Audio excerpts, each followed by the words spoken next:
I মেকআপের জন্য আমি ইগোট করে আইশ্যাডো প্যালেটটা নিচ্ছি। প্রথমে একটা লাইট ব্রাউন শেড আমি ট্রানজিশন শেড হিসেবে আমার আইলিডে ছড়িয়ে দিচ্ছি। তোমরা কিন্তু দেখতে পাচ্ছ ব্লেন্ডিং প্রসেসটা কিভাবে হবে।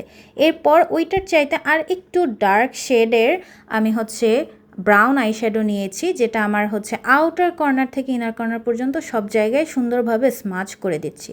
ওইটার চাইতে আরেকটু ডার্ক শেডের যে ব্রাউন শেডটা আছে সেটাও আমি আমার আইলিডে সুন্দরভাবে দিয়ে নিচ্ছি, বাট আউটার কর্নারে একটু বেশি দিয়ে নিচ্ছি। সুন্দরভাবে কিন্তু ব্লেন্ড করতে হবে। এরপর আমি কাট ক্রিজ করব, একটা কনসিলার দিয়ে সুন্দরভাবে কাট ক্রিজ করে নিচ্ছি। তোমরা যদি ডিটেলসে আই মেকআপটা দেখতে চাও তাহলে অবশ্যই কমেন্ট করে জানাবে, তোমাদের জন্য আমি ডিটেলসে আই মেকআপটা আলাদা করে আপলোড করে দিব। এরপর আমি কাট ক্রিজটা ব্লেন্ড করে নিয়েছি বিউটি ব্লেন্ডার দিয়ে, এরপর লুজ পাউডার দিয়ে সেট করেছি। কাট ক্রিজে যাতে কোনো হার্শ এজ না থাকে সেজন্য আমি হাত দিয়ে ব্লেন্ড করে নিয়ে একটা ব্রাউন শেড দিয়ে সুন্দরভাবে স্মাচ করে দিয়েছি। এরপর আমি আমার মিক্স ম্যাচ করা একটা শিমার দিয়ে নিচ্ছি।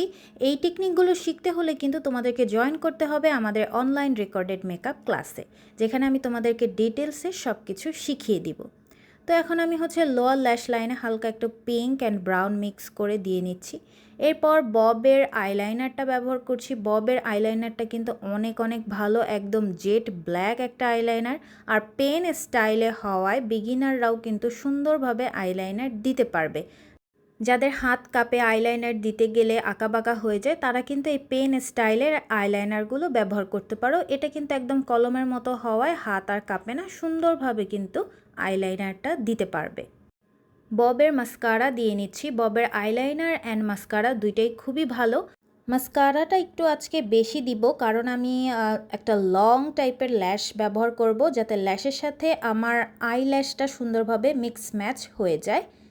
তো মাস্কারাটা কিন্তু একদম ওয়াটারপ্রুফ হবে এবং ভালো লং লাস্টিংও করে। এই যে আমার ল্যাশটা, এই ল্যাশটা কিন্তু প্রফেশনাল ল্যাশ, আমি এখানে ব্যবহার করছি, কোনো ব্র্যান্ডের ওরকম না।